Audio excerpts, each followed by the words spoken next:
Hey guys, how's it going? So in this video is going to be kind of an in-depth guide on the best controls or settings, or as some people like to call bindings, for the if you're playing on console. I would say it applies to either Xbox or PlayStation. If you're on PC, I don't, I can't really recommend so much for that. But this is going to be more of a console exclusive. Okay, guys. Now let me just explain a little bit how I'm gonna show you guys. So I'm gonna talk about the build, the buttons, and I'm gonna actually show you gameplay of how they would work on the actual inside the game, as I speak of them, so you guys can get a view of how it works in game, not just me showing the screen, right? So obviously, to change the settings, you go to options here, and first let's cover sensitivity.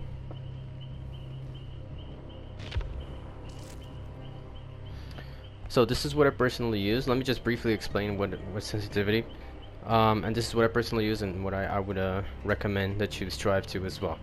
Now, real quickly, you see you have the interactions. They can be toggle or non-toggle, or just to hold. This is, I would say, is really just personal preference for you guys. If you like, I don't like having to hold the button. I feel like it's more comfortable to just press it once to either start or end the animation. So that's why I have everything on toggle, but this is just personal choice for you guys. Now this build that I'm calling it the best, I'm taking into consideration both the how optimal it is to actually get an advantage of the game, right, and win, how optimal the build helps you win, and as well as how comfortable it is. So those are my two criteria. It has to be as most optimal as possible, and while being as most optimal as possible, also being very comfortable to play with this setup. Okay, so toggle, personally, I think it's more comfortable, so that's why I have it there. Run on console to cancel, I also like to have it on because it's just another way to, you don't have to necessarily press the the interaction button. You can just run, it will also cancel. It might feel a little more natural in some situations.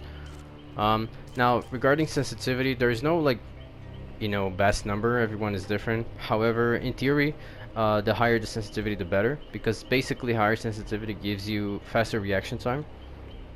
So let me just give you a kind of an exaggeration of examples so you guys understand.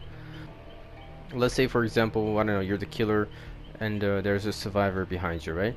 And you have to turn your camera to look behind you to see the survivor. Now let's say your sensitivity is so slow that it takes you 10 seconds to turn around your camera and see the survivor. So 10 seconds is a lot of time for the survivor to get away, by the time you look at the direction behind you, right? So you basically have very few or no reaction time to whatever happened on that event, because it took you too long to turn your camera and actually see the event happening, right? So that's the idea. Now if you have a higher sensitivity, let's say you can basically, instead of 10 seconds, you can turn in 1 second. So it's a huge difference there. And the factor here is the sensitivity.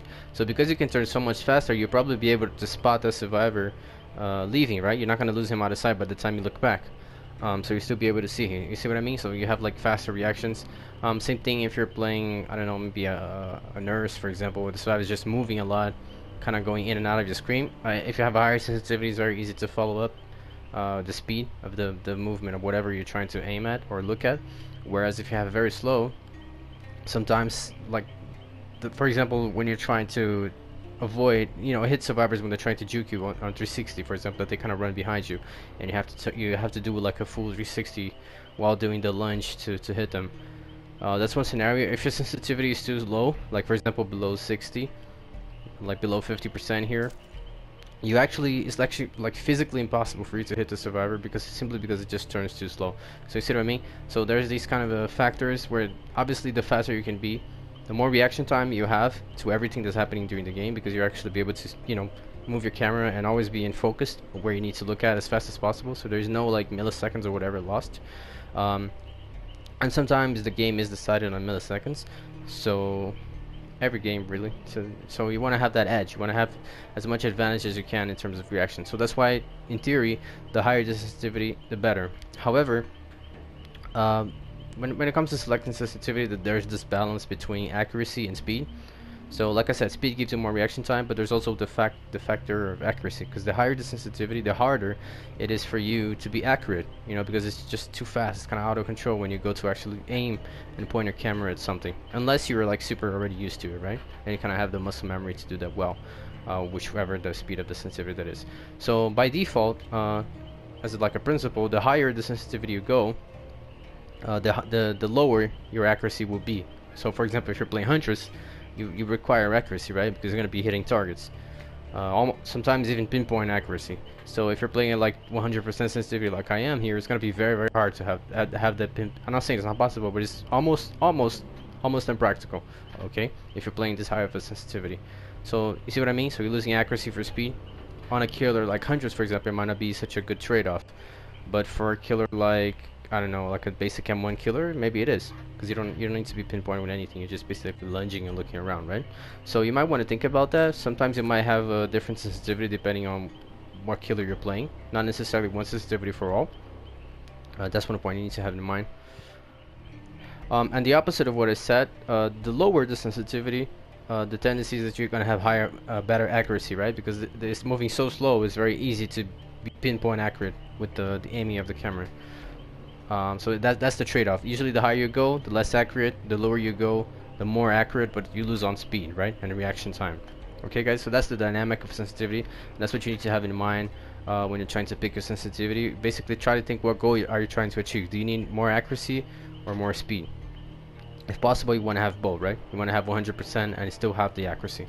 Now for that, I'm going to make a recommendation, which I'm not being paid to do. But there's a product called Control Freaks. Probably gonna type it on the screen, the name, so you guys can see. It's with the K. It does help you if you have that on. It's kind of a gaming setup, you know, for a controller. If you have that on a controller, it does. You will feel the difference. It is easier to more accurately control higher speeds. But I know people who play at max sensitivity and they don't even use the Control Freaks. Okay, so I'm not gonna say it as a necessity. I'm just gonna leave it as a recommendation. Okay, guys, to improve your. To take your gameplay maybe to a next level. I'm not saying he's gonna make you a pro player because you're using something like this, but it does help. Okay, it does help. It's definitely like a little extra edge you want to have in your advantage. So now let's say you're playing currently at I don't know, 60 sensitivity, or let's say 70, and you're like, okay, I understand I need to be as high as possible for to be the most optimal in my game. Okay, so how do I get to 100? You don't go straight to 70 to 100. Okay, what you do, you need to be 100%. This is kind of a personal judgment, but try to be, you know, as realistic as possible. Try playing, for example, a killer like Huntress, which requires a lot of aiming, or some killer that requires aiming, right? As well as the M1 killers, you know, and see how well you're doing. Like, are you making a lot of mistakes? Like, for example, let's say you're gonna lunge and you totally miss the target because you can tell, like, the camera is too fast. I cannot control. I'm missing my lunges because the camera is too fast and I can't properly aim it doesn't feel comfortable to me to aim at the speed. Okay, so try to have a judgment for that. And basically you want to stick to a sensitivity that is as high as possible, but it's still not yet comfortable for you. Okay, and that's where you're gonna make improvements. So let's say you're playing at 70, you never make any mistakes with camera on 70. You're perfectly fine and used to it. You can play any killer, no problem. When you need to be pinpoint accurate, you can be pinpoint accurate without even having a second thought about it. Great. So that's your current sensitivity, the one you make 0 mistakes on. Okay, so what you're gonna do is increase just one, okay, from this baseline perfect sensitivity that you have today. And then as soon as you increase, you're gonna notice you're gonna start making a little bit more mistakes because you just increased. You're not used to the extra speed. That's fine. You stick to it. Okay, you're gonna make some mistakes, but over time you're gonna get used to the new sensitivity, and you're gonna fix those slight mistakes. And basically from 70 is gonna go to 75. Now is your perfect sensitivity, so you're gonna repeat the process. Go to 80, and you're gonna start noticing a few more mistakes. You fix those mistakes. 80 is gonna become your perfect sensitivity, and slowly, little by little, you get to the max. Okay, that's how we do it. You do not jump from 70 like to 100 or jump 10 points, you know, go. It's gonna be too much of a challenge, so to speak. Your body's not gonna get used to that easy, okay? I used to play around 70, I believe, or so, and I slowly, just like I'm teaching you guys here, I slowly increased to 100, and that's how I got used to playing at 100. Okay, you might notice as well, for example, myself, I started playing other games, and each game I have his own sensitivity, right, the way it feels. So playing another game and then coming back to DBD like a week later or something is something that might throw you off. Like you kind of you were used to the 100 sensitivity, but because you're playing another game at a lower sensitivity, it kind of feels off when you go back to DPD. Don't worry, again, just stick to it and your body will remember and you will get used to it again. Okay, so that's what you need to know in depth about sensitivity. And my recommendation: try to play at 100 or evolve to 100. Okay, you want to be as high as possible, but do not feel discouraged to, if you're playing a killer like hunters, for example, that requires accuracy, to have a specific sensitivity for them, like for example 60, 70 or something like that. In terms of hitting the survivors, like I said, with 360, it can actually be too slow to the point you cannot hit the survivor on reaction. So for those, I would say that that limit is around 70%. Okay, so around 70% here is kind of the minimal you want to be to actually be physically be able to react to and hit every 360 or type of juke. Okay, if you go lower than 70, like 65, 60, you're kind of in that danger zone. There's some movements the survivors might do that you will actually physically not be able to reach in time with the camera, simply because it's too slow. Okay, so ideally strive to be minimal this. Now if you don't care, like if I'm playing hunters, I just want to hit my hatches, then that's fine. You can play like a 60 or something. You might miss a few hits here and there, but most of our gameplay happens with the hatchet, so that's not going to really, you know, bottom line, destroy your results in gameplay, right? Or if you're playing tricks or something like that. Okay guys, so have that in mind. I personally play at 100 even in those killers, and I try to just get good at it. Okay, not easy though. Okay guys, so now just so to showcase, I'm playing at half the sensitivity. Okay, so I'm at 50%. The max is 100, so that's only the difference of half, so you can even go slower than this. And you can see, if I usually when the survivor jukes you, you end up reacting to the juke somewhere around midway through the lunge, when you kind of react to it. And you can see I can barely reach the 180 turn.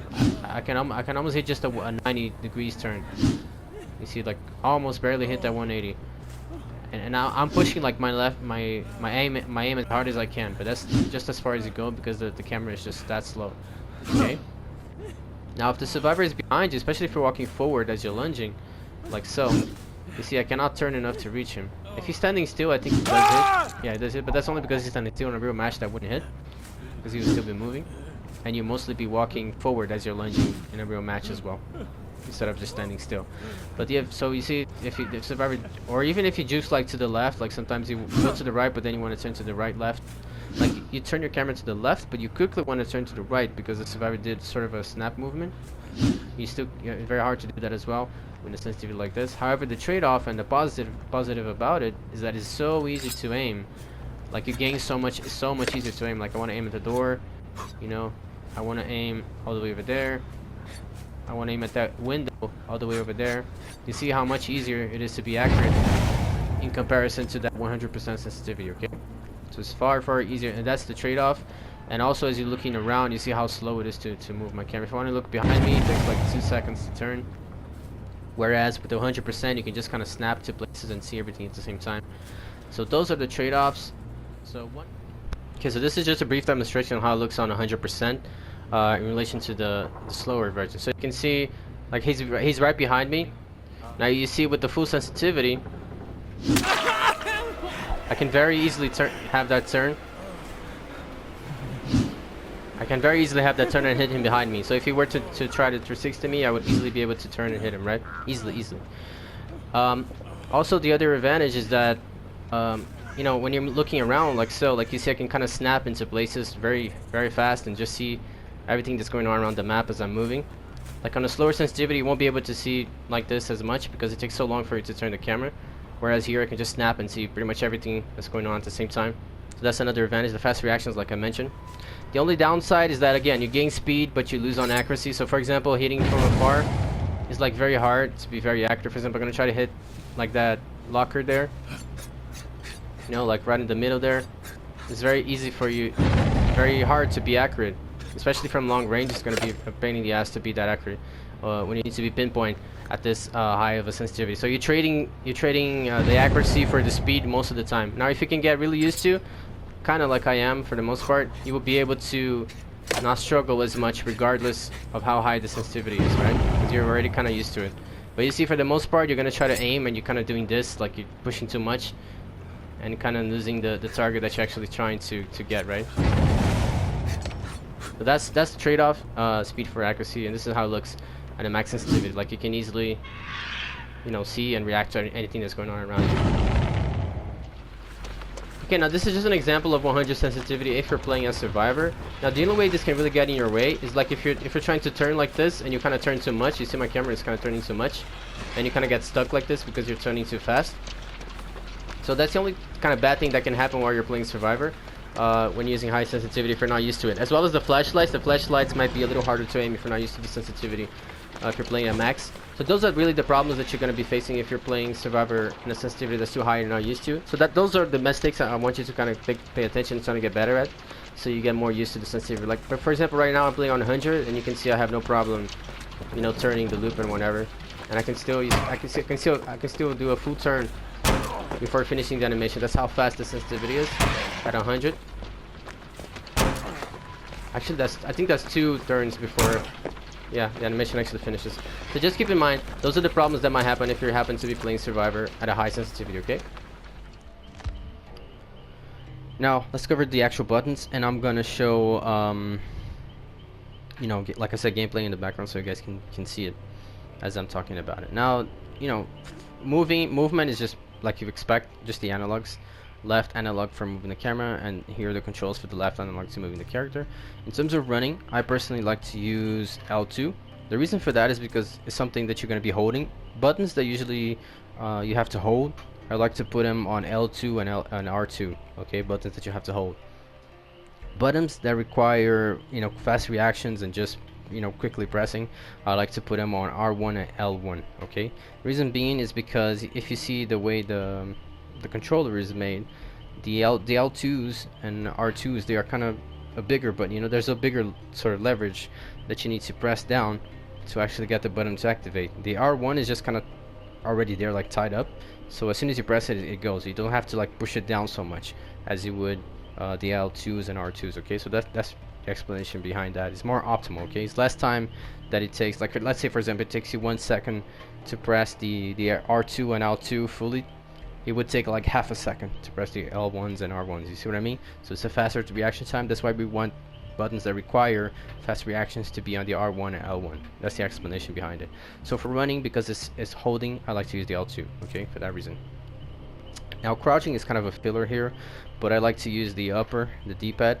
Now some of you probably are thinking this is very weird choosing, but it's totally possible. Now what you have to do is basically, like the way you're holding the controller, you would use your index finger to press this upper D-pad, okay, on the crouch.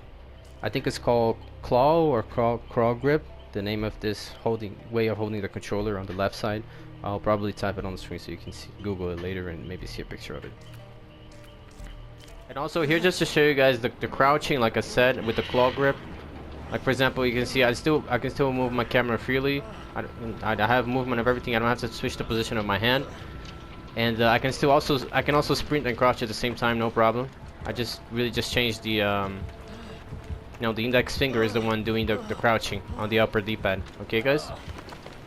That's the idea. You lose no movement whatsoever of your hand, or your fingers, or your thumbs to crouch. You can do pretty much everything simultaneously. That's the idea, and that's why it's more optimal. And you can see I can still use the items as well while crouched if I want to in this setup.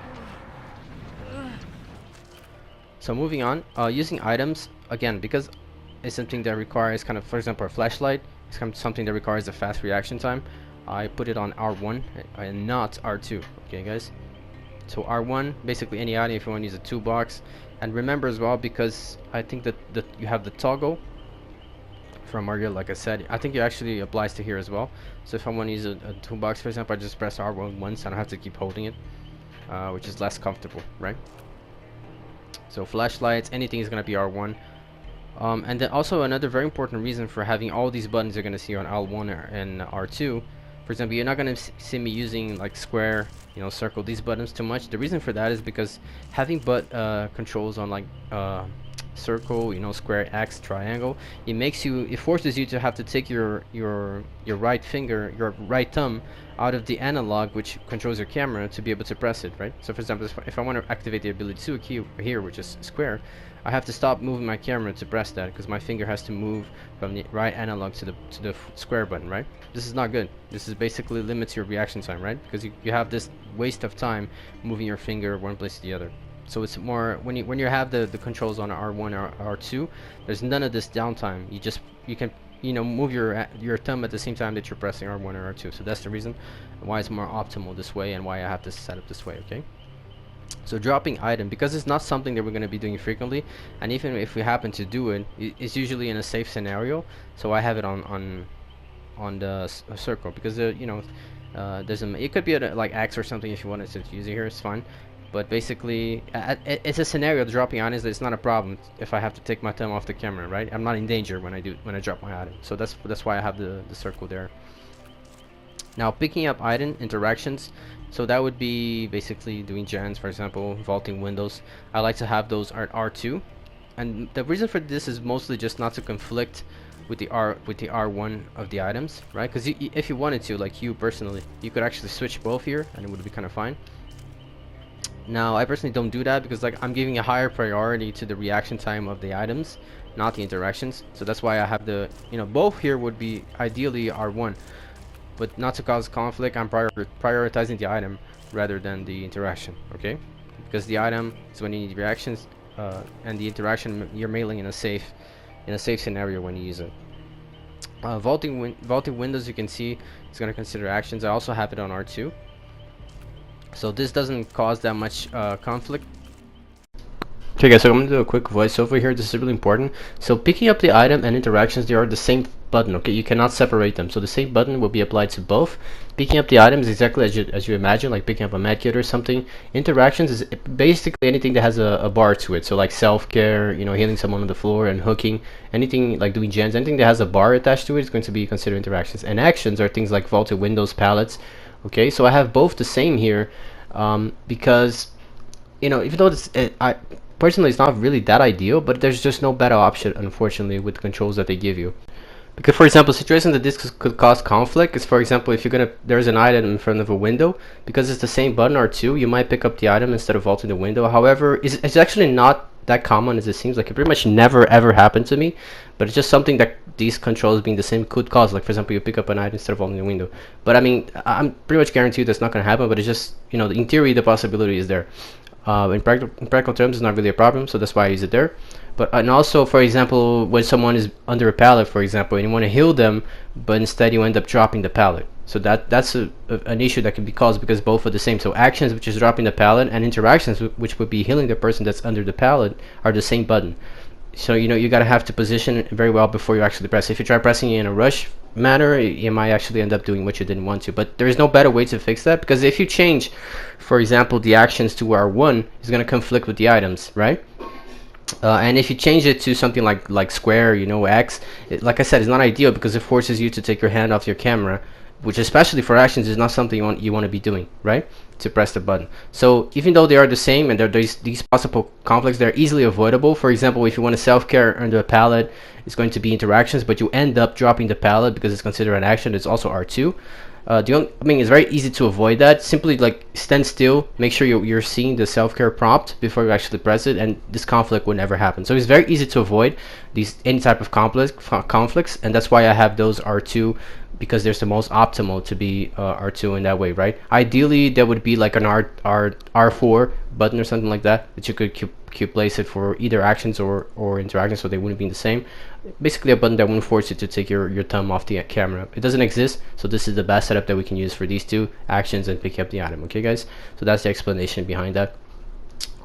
There's a possible conflict, but it's basically never going to happen if you just use your brain, basically. I just wanted to point out as well that when you're using the toggle, the only it never was really a problem to me. It only happened to be a problem to me like once in my lifetime, like literally. So it's not really an issue, but just something to be aware of is that when you're playing a killer, like for example the artists or the twins, their power require you to kind of hold the button to get rid of the power. So for example, the twins, when Victor is on you, it requires you to hold down the button, the action button, to be able to get Victor off, right? And the same thing for the artist, it requires you to hold the button to repel the crows. So because we have R2 on the action button as the same for vaults and using pallets and anything that's action related, that could cause some slight conflict with this thing about getting rid of the power of the killer. So for example, let's say you have the crow on me and I'm trying to vault. Like, you know, he's either gonna vault or repel the crow. Now obviously the priority will always be to vault, but the only thing that I'm mentioning this is because of the toggle. So you gotta remember the toggle, you need to press it twice to kind of switch on and off in case you're using the toggle. Because let's say you start the toggle, right? Because if you press the repel with the toggle on, it's only once. You press one and he's gonna start your animation to repel the crow all the way unless you stop it, right?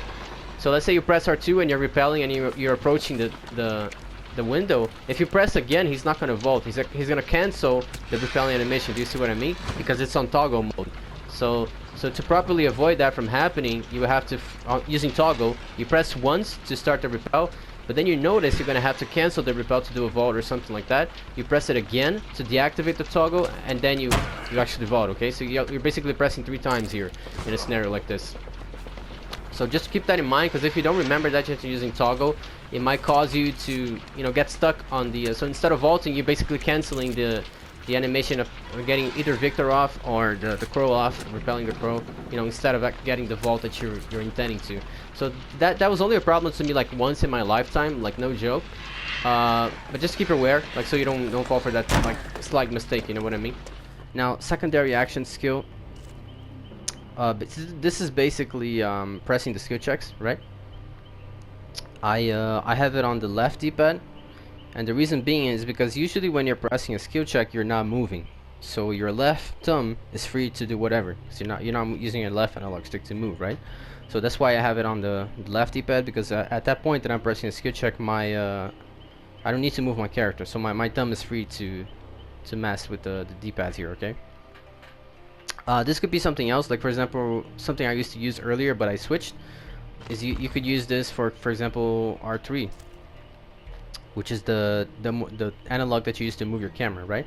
So this would be even kind of more optimal, because it would allow you to press R3 at the same time as you can move your camera, right? So you never lose, you're not losing any movement, because your left analog stick can still, your left thumb can still be on your left analog stick. However, and at the same as your right thumb still can be on your right analog stick. So you have both movement of the camera and movement of the character and the camera without actually, while still being able to press skill checks, right? But I personally, I don't know, I find this, it's not that it's uncomfortable, but I feel like pressing too much R3 and Alt3 kind of breaks the analog over time. You know, the controller. So that's why I have it on the D-pad. It's really just for controller maintenance, alright? But you could totally use R3 or L3 here if you wanted to.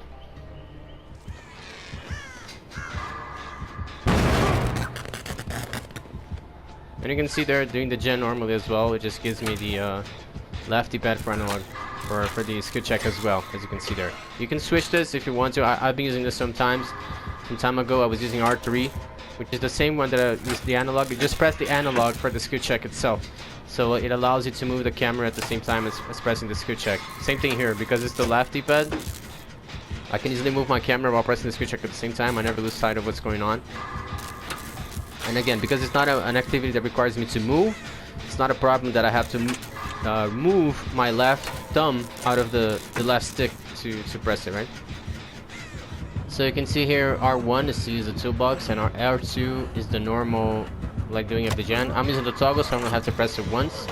And you see right there, the skill check as well is on the, I put it on the Left-Dpad. But again, if I want to use the toolbox, I just hold R1. And you can see there I'm using the toolbox. And for the skill check, it would just be the Right-Dpad, the Left-Dpad there, okay? So this is how it works with the toolbox. Now the same would apply if you were to sabotage the hook, as you can see here. It's still R1, and you can sabotage the hook. I have toggle, so I only have to press it once. If you don't have toggle on, you're gonna have to hold it. Now here's, for example, for using a key, it's the same thing. Hold it. In this case, toggle, I only have to press it once, so I just press R1 and mine's the channel. And you know, doing all these actions with the R1, I can easily still move my character and my camera. I don't have to move the position of my hand or my fingers to use any of these items. Flashlight would be the same thing. You just point with R1 and you use it. So you can see here the map is the same idea, just R1, just like you would do the key itself. Okay, so lastly, I just want to show you guys the healing for the items, right? If you're using self-care, it's going to be R2. Okay, so you have to be standing still within R2, or if you're healing on the circle of healing, which you would consider as a normal action. Okay, so it's R2, but in case if you want to heal with the medkit, which is the item, like I set up, is the R1.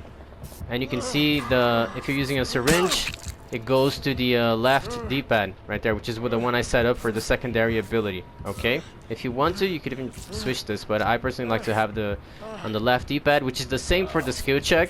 However, they do not cause conflict with each other. So if you happen to get the skill check like I did there, like right now, you see I can still press the skill check without having to use my my syringe, even though they are both the same button. Okay, and if I wanted to use the syringe, I just press it in a time that I don't have the skill check, right? And you can see right there, use the syringe, no problem, even though they are the same button. I guess the downside, you could say that, well, as long as I have the skill check, I won't be able to use the syringe at the same time. Well, yeah, you're pretty much never going to have a problem because of that. But the idea is kind of the same thing, because while you're healing, you're not really moving the character. That's why I have it on the left-Dpad, because it forces me to take the thumb out of my left stick. However, that's not a problem because I'm doing an action that requires me to stand still already, so it's not, really an issue. Guys, the important thing is having control of the camera while healing, using the items and everything. Okay, so you're always aware of what's going on around you. You don't have to lose milliseconds or whatever to remove your finger from the camera control to press a button and going back and forth between both of them. Moving on, activate ability. Now this mostly falls into perks. I like to have L1 for that, which is the ability 1. For example, Dead Hard, right? Dead Hard would fall into this category, L1. I think, for example, for the people, if you're going to use that perk, it's going to be L1 too. So again, it's perks that require some kind of reaction. That's why I have it on L1, and you want to be able to use it immediately, right? At the same time as not having to not having to move your thumb out of the character movement, neither of the camera movement to press the button. So L1 allows me to do that. Now, activate ability 2. Okay guys, so second, active ability 2 only really comes down to when you're using the perk potential energy. Okay, pretty much all the other perks are all active ability 1, so which is going to be L1. Now I'm using square here for active ability 2, however I do not recommend that. I recommend you actually use one of the D-pads. So for example, use Down-Dpad, for example, since we are already using the left-Dpad for add-on powers like I showed earlier. Okay, so that's my more optimal. Use the D-pad so you can still use your camera at the same time. Hey guys, so this is pretty much the only situation where you're going to use the secondary ability, which is when you're using potential energy. And for the most part, you see there, I have 3 other perks that are very conflicting ones. There's no way you can avoid the conflict, unfortunately, because they're both activate ability 1. So you see, for example, block the generator and install the trap for wire trap is the same buttons, which is L1. And you see potential energy always goes for ability 2, which is the square in this case. So you press the square and it would be square again if you wanted to release it. Now, you see square is not super ideal because again, like, it requires you to stop moving your camera. So you could try using this on, for example, the one of the D-pads. They're the same D-pads that you use for the emoji. So that would be a better option. Instead of using square, for example, use the Down-Dpad or the Left-Dpad, which are the emoji ones, because that way you can still move your camera while proccing the potential energy, right? And you see the same button is to release potential energy as well, which is the square, just like that. And if you wanna, you see, unfortunately, if you wanted to use these perks, you see he used all 3 perks at the same time because they're the same button. So he just used wiretap, he used the one to block the generator, and he also used the blast mine, so all at the same time. Unfortunately, there's no way to avoid this unless you charge them at different times, right? But if they're both charged, all of them are charged at the same time, L1, which is the active ability 1, is going to activate all of them together. So there's no way to avoid this conflict, okay? There's no way to avoid this conflict unless you charge them on different times. However, for potential energy, you can actually use a different button. And I suppose for future perks, maybe they will change that as well. So yeah, that's just to demonstrate that's where you use the secondary ability option, mostly just for potential energy. Okay guys, so here's a look with the abilities. So for example, wiretap is going to be the normal ability. Pretty much almost all abilities would be the L1, which is the first ability. And the second ability is only mostly used for things like the syringe, like I mentioned to you earlier. So you see L1 would be the one to install wiretap, so no conflict whatsoever with the skill checks or anything of that nature.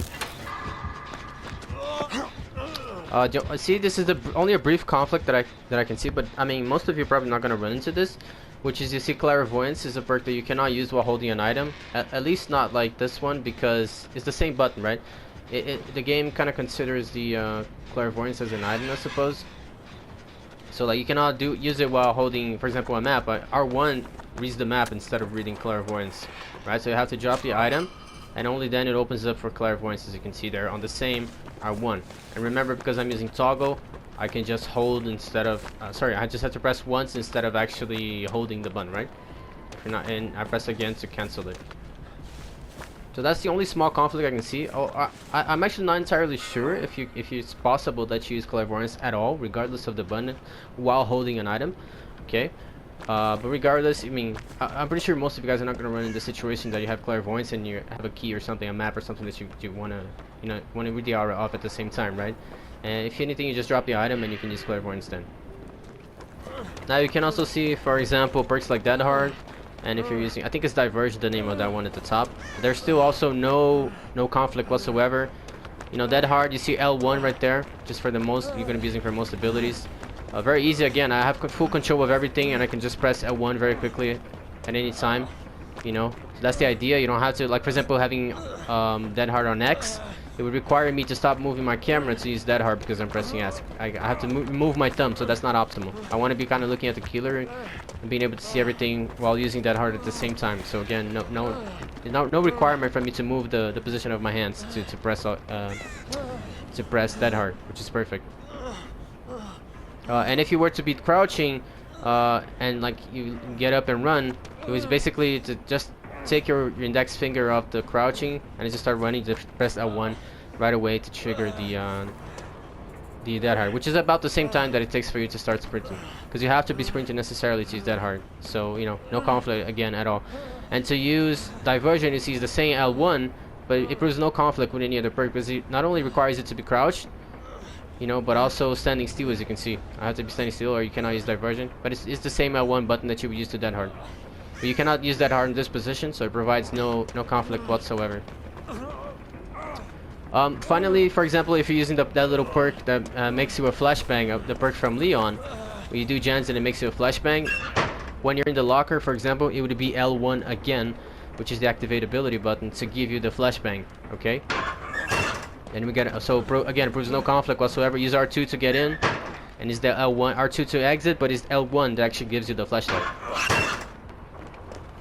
And if you were to drop the flashlight, it would consider an item, so it would be R1, the same as using the item. You would just press R1 to drop the flashlight, and again, full movement at the same time as I'm doing all of that. Full movement of the camera and the character. Perfect. I can also run at the same time as doing everything. Don't have to move, change the position of my hands. That's mostly for how abilities. If you're using for the people, for example, it's going to be the same thing. You're going to heal. You're going to start healing with R2, which is the action button. For example, pallets action button. So R2. As you can see there, R2 to vault. So you start healing with R2, and if you wanted to use for the people, you would press L1, the same as you would to Dead Hard, okay? While healing, and that would activate the perk as well. So again, no conflict whatsoever. Everything allowing to have free movement of the camera and camera at the same time. Not necessary to change the position of your hands to press anything. Everything very fluid and optimal. Wiggling. This is again kind of personal choice, because wiggling does not conflict. None of their action. You could even use R2 here if you wanted to. R2 or L2. Doesn't really matter. I just like to use R1 L1 because again, that's more. You're kind of hitting a skill check right now, especially with the new beta version of the wiggle system back, or settle for the game. I just like R1 L1. It could even be the Left-Dpad, Right-Dpad. You know, it doesn't matter. It's up to you. This is pretty much a free choice. I personally just use L1 R1. Just seems more synergetic. In terms of camera, again, like I already said, basic left analog stick, right analog stick, sorry, no change there. And for the emojis, I basically just put what's left. So you can see I'm basically using my entire controller almost. The only buttons I'm not using is X and triangle. If you wanted to, like for example this, if you wanted to put the emotions here, you could use triangle here, for example. You know, it wouldn't be a problem. I just personally like to use the D-pads because doing something like this, you're not gonna do this while moving. So I can take my thumb off the left analog stick without any worries. So that's why I have it there. I always want to have, for example, while I'm pointing, I still want to have control of my camera, right? So I can see what's happening behind me. So if I have on triangle, for example, it forces me to take my thumb off the right analog stick to do the pointing, which I don't want to do that. I want to always have control of my camera while pointing. So that's why I put it here instead on the D-pad, because I can still move my camera with the right thumb at the same time as I'm pressing the emojis. Okay, that's why I have them there. Just right-Dpad and down-Dpad, mostly fillers, and I'm already using, like you see here, the left for skill checks and the top for crouching. So guys, that's basically the explanations behind it and the bindings that I use. Try it out. I'm sure it's gonna feel comfortable, as well as your gameplay is going to be as optimal as possible, because there's gonna. Okay guys, so real quick, this is the setup for killer. I mean, it's basically the same exact thing that I just showed you. I also like to use toggle and killer. Attack, I like to put it on R2 simply because the same idea. Usually you have to lunge as well, so it requires you to hold the button. I personally just prefer to do that on R2, but I mean arguably you could use R1 here if you want to as well for that quick input. Honestly, it just really doesn't make that much of a difference for killer. In terms of using the power, I like to put everything on L2. So again, could be kind of up to you guys if you want to use that on L1. I personally don't think that's a good idea. So anything power based, like for example the nurse, charging the blink, the huntress, lifting the hatchet, is going to be L2. And the secondary power is basically things like, for example, teleporting with the hag is going to be L1. Crouching with the pig is going to be L1, you know what I mean? So everything that's kind of second power related to the normal power is going to be, I think for example placing the trap on the survivor is going to be L1 as well. Dropping the survivor is when you're carrying that and dropping on the shoulder. This could be pretty much anything you want to hear, but I prefer to use square, the same thing that I use for survivor in terms of dropping the item. And this interactions for and picking up survivor, so both are the same button. I personally like to use R1. So interactions would be things like breaking pallets, you know, kicking the generators, for example. And this is on toggle as well, so I only have to press it once and it does the full animation. I press twice if I want to cancel it. And picking up the survivor as well, R1. I mean, because you know, it could be something else if you wanted to. I don't know, I feel like it requires a little bit of you want to, like for example, break the pallet as fast as possible, so I just want to, you know, put a R1 there instead of R2, for example, because it's just easier and faster to press. That's basically, for example, if you're playing Legion, I believe vaulting the pallet is also going to be R1 here, you know. So I mean, it's pretty simple. There's like what, 5 buttons here. It's pretty much nothing, and the rest is normal on the left and right analog stick. But this is the setup I like to use for killer, and it applies to pretty much everyone. No issues.